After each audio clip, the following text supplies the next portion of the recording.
striding forward. Russia, with its deregulated market. No, none of these countries are really the dominant countries. If you look at a table of who's performing best by the broad measure of economic indicators, guess what? It's the Nordic countries. The Nordic countries by miles. Now, I'm going to describe one example of why their attitude to the economy makes them effective, makes it work. And it's to do with innovation. Now, there's so many indicators in Britain which you can use, which when you see them, you scratch your head. The only country, along with France, of the developed countries, which saw a decrease in industrial production between 1980 and today. I mean, we had a 15% decrease. Germany had a 80% increase. Norway 100% increase. Sweden 50% increase. Almost every other developed country in the world increased its industrial output. We just collapsed. There's so many measures of this. But one that's really important is innovation. Because for a small country like ours, with our level of education, like anything else, you must play to your strengths. That's no stacking shelves, just in case it was occurring to anybody. That's thinking about things in a better way and creating new products and new services which are better than the ones that we had. Good old-fashioned industrial production. Now, innovation in industry, that's all white coats and laboratories, right? Because that's what we know what innovation is, because we've got lots of it in Scotland. And we don't. In Sweden, they spend about 6% of GDP in research and development. The UK spends about 1.2%. Scotland spends about 0.6%. We are about tenfold behind Sweden. So no, we're not good innovators. But it's worse than that, because when you look at a map of innovation, and you can do this, and I can show you the map. Map of Norway, a map of Britain, and it's blue is low innovation, red is high innovation. Britain is basically a blue country with a red dot in London. Norway is a red country. There's a blue gap in the middle, and when I inquired, it turns out those are mountains. Nobody lives there. The mountain sheep do not innovate all that much. But the rest of the country is solidly innovative. And what's the difference? Let me tell you about a business culture difference that I don't think we understand properly. In the Nordic countries, in the Germanic countries, including some of the big German companies, they have a completely different attitude to what a business is and what business success looks like.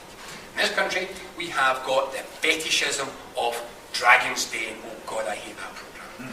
Dragon's Den, how quickly can I pick some fatuous idea to make money and sell my enterprise? It's a sawtooth. Build an enterprise up, sell it to equity. Build an enterprise, a new one up, sell it to equity. Once you've got enough money, stop building anything. Just buy other companies, restructure them, package them, sell them on, make a profit. Buy another bunch of big companies, strip them, sell them on, etc., etc. That's Britain, sawtooth Britain. And that's what we call economic success. Oh dear God.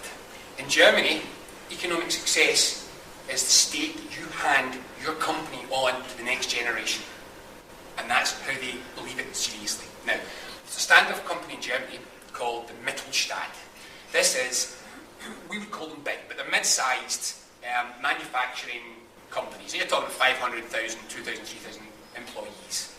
You'll be familiar with Mittelstand companies. So, for example, anyone that's got one of those Kärcher pressure washers. Kärcher's a Mittelstand company. If you go to Kärcher, there's a couple of things that you'll find are quite surprising.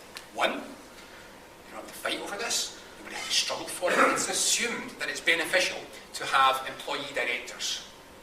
The staff, the employees, nominate people to sit on the board of directors who govern the company. And that's great. But I tell you what's really great, and I think it's wonderful. They commit themselves to an economy, a local economy. They have community directors. Their local community have people appointed to the board of directors of Kärcher to help them run their company. Now, one of the banes of our life in Scotland is equity seal. It is a real problem. Every time we get an enterprise that's half decent, that's worth growing, that's worth holding on to, every time that happens, it gets bought and it gets exported. I was sitting in West Calder a couple of weeks ago talking at another meeting, not dissimilar to this one, and I was just talking about one case study, and I don't know in here who else has got wears contact lenses. Back before I had a 4-year-old, where I used to go for a drink occasionally on a Saturday night, one of the greatest inventions that ever was the one-day disposable contact lens. Nae mare's fallen in the house, contact lenses and put them away. They are now the global standard for contact lenses. They were invented in Scotland by a Scottish company using £300,000 of public money and £100,000 of equity from the company, from the owner of the company itself. They developed contact lenses that you could throw away. They were employing 1,000 people when suddenly someone says, yeah, this one works now, we'll buy it. There's a hell of a lot more than 1,000 people working now. Unfortunately, it's in Vermont, in the US. They were bought over by a large pharma company. Now, I was talking to the people in West Calder, Livingston, about this. And the thing that came through really nicely was, how many times has this happened? Livingston is a town which has rescued itself 12 times in the last 30 years. And I'll just tell you this point blank, if you've got to rescue yourselves 12 times in 30 years, there's something fundamentally wrong. The problem that we've got, in large part, is that the British capitalist system doesn't give a monkeys about ownership at all. They don't care who owns, they don't care how it's owned. It doesn't matter. As long as somebody's getting rich, it's working. We have to change our attitude to this. We've got to stop focusing on inward investment. Because far too much of the inward investment is low pay, low productivity inward investment. We've got to stop hoping that somebody's going to come over the hill and rescue us by flying in with the jobs that we hope or we think we deserve. We've got to build them ourselves, and we've got to keep them ourselves. One of the great things about employee directors, community directors, they don't sell their enterprise. A one-off 10% bung doesn't persuade them to destroy their town. How many towns across Scotland have got a big empty employer who they wish to God had come back? We can keep them. We can keep them and we can build them. Once you've got that attitude, if anyone spotted that, I completely forgot to finish the story about innovation. Once you've got that attitude, all sorts of things happen in your enterprise. Because one of the ways you keep them growing, you keep them building, is to keep them moving. Innovation in Norway is almost all, by its spread, is almost all employee innovation. What you get in Norway is two folk working in a factory. And they're standing there saying, you know, this conveyor belt, see if we just turned it round the other direction, we could get 4 years of this. We'd double our productivity. So what did they do? They put it together as a proposal, they hand it to their employee director, who takes it to the board. And the director of the board, director of the company says, well, that's a cracking idea, you're absolutely right. Let's do that. Let's innovate how we do our operation. In Britain, it's 2 kids at minimum wage with no training standing on a conveyor belt. They're no morons. And they'll say, you know, if we turn this conveyor belt round that way, we get 4 years in it, twice as much done.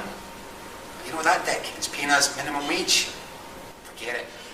There's an entire problem with the attitude to business. We haven't engaged people in the companies they work for. Work is just something that you have to do to become, to survive.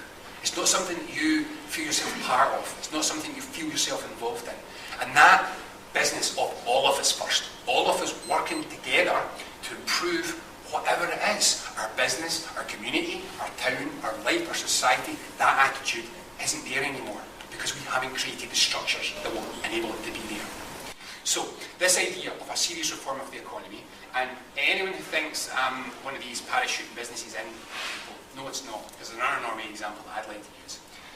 Norway, in the 1970s, their logging industry was big men, lumberjack shirts chopped down trees. Much like ours was.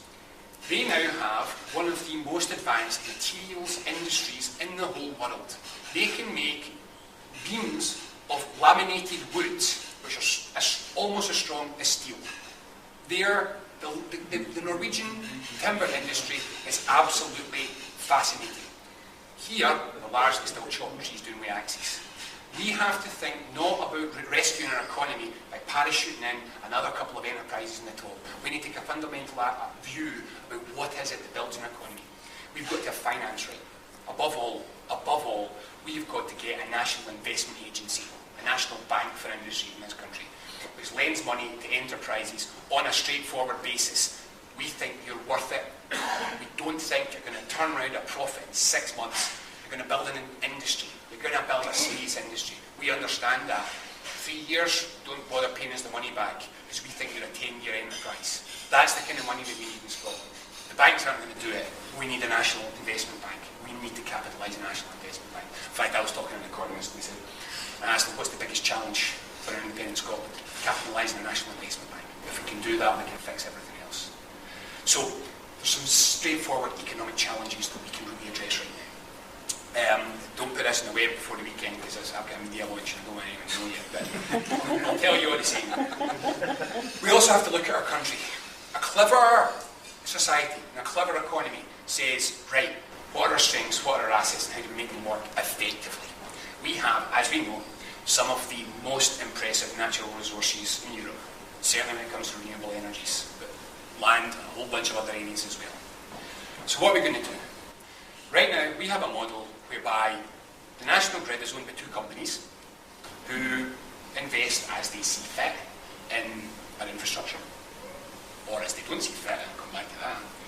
We have a whole bunch of other companies like Generation Random, and a lot of them are doing it on the basis of public wind. I mean, remember, these are our resources. When we give planning permission to a wind farm, we are saying, have our national resource. We just license it. Hardly any of our wind farms are owned by Scottish companies. So we're giving our resources away, just like we did with the North Sea oil. We didn't get anything like Norway's benefit out of it. People say, well, that's because Thatcher wasted it. It's partly because Thatcher wasted it, but it's also because we privatised it and we let the profits go into corporate profits. Norway didn't. Norway kept it for the nation. It was their oil. It was the oil under their feet, and they kept it. We need to do this again. We've got a paper out at the weekend with a straightforward CAM costings, an explanation of how painlessly we can take all of Scotland's energy infrastructure back into collective ownership. Now, if that for a second sounds difficult, I'm going to say it's not. This is the big con of our era. People say to me, oh, you're going to nationalise electricity, how are you going to afford it? No, it doesn't work like that. We're going to pay for this anyway. The electricity companies, you hear them talking about investment. It's not investment. We've got a regulator in this country which allows them to pass all of the cost of their investment onto you. We are paying for this anyway. So the question is, what do we want to pay for? Do we want to pay for multiple phone calls from energy companies trying to fool you into tariffs that you don't understand?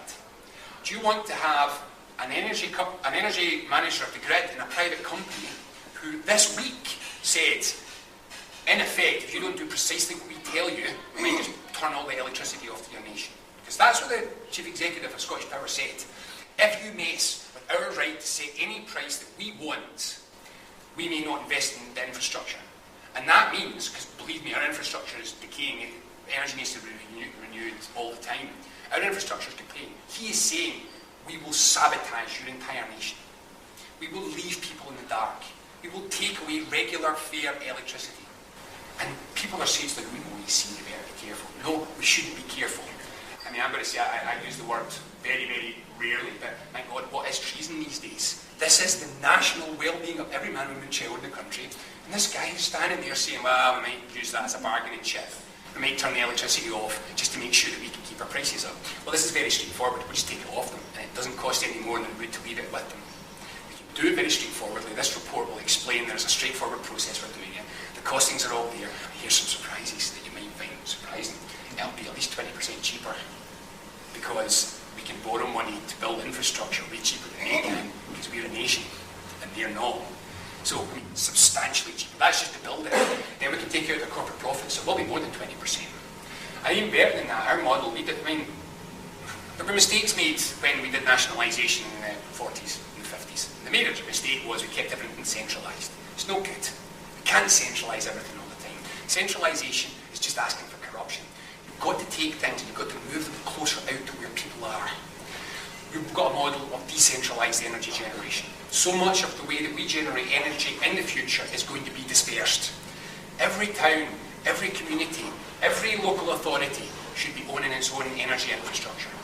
That's how we should develop it. Bond funded through local authorities where democratically you, as the people who own that wind farm, can decide where it goes, how it works, what profit you take from it, how you reinvest that profit. Do you reinvest it in keeping your council tax down? Or do you reinvest it in keeping your electricity bills down? Or do you use it to get some signs? I was sorry about 10 minutes late. People are really short of signs at the end of this time. Get a wind farm, invest in some signs. That was great. That was everywhere. It just kept saying town centre, but we're at town. Anyway, this is a model because monopoly enterprises should not be in the hands of private companies. It's like giving a monkey a gun and then asking it not to shoot at you. It's our infrastructure. We shouldn't be begging somebody